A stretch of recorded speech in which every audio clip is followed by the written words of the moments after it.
Mark had been working as a delivery driver for the past few years, struggling to make ends meet with each paycheck. One rainy afternoon, his boss handed him a package with explicit instructions. Deliver it to a remote cabin deep in the woods and do not, under any circumstances, open it. The unusual request raised Mark's curiosity, but he shrugged it off, thinking it was probably just another weird delivery. As he drove further into the dense forest, Mark couldn't shake the feeling that he was being watched. The branches of the trees seemed to reach out towards his van, creating eerie shadows that danced on the road. Despite the unease creeping up his spine, Mark pressed on, determined to complete the delivery and get out of the ominous woods as soon as possible. Finally arriving at the secluded cabin, Mark was met by a reclusive man who eyed him with suspicion.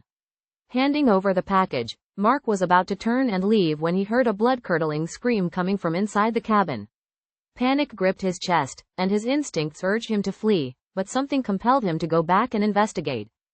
Entering the cabin cautiously, Mark's breath caught in his throat as he witnessed a scene straight out of a nightmare.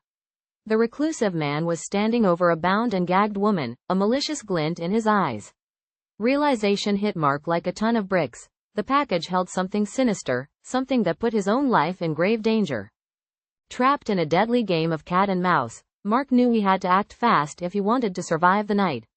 Racing against time, he gathered his courage and confronted the deranged man, demanding to know the truth behind the package. What he uncovered sent chills down his spine, a web of dark secrets and malevolent intentions that threatened to consume him whole.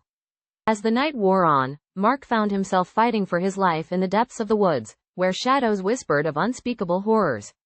With each passing moment, the tension mounted, and the sinister forces at play closed in on him like vultures circling their prey. Determined to make it out alive, Mark steeled his resolve and prepared for a final, desperate stand against the darkness that threatened to swallow him whole.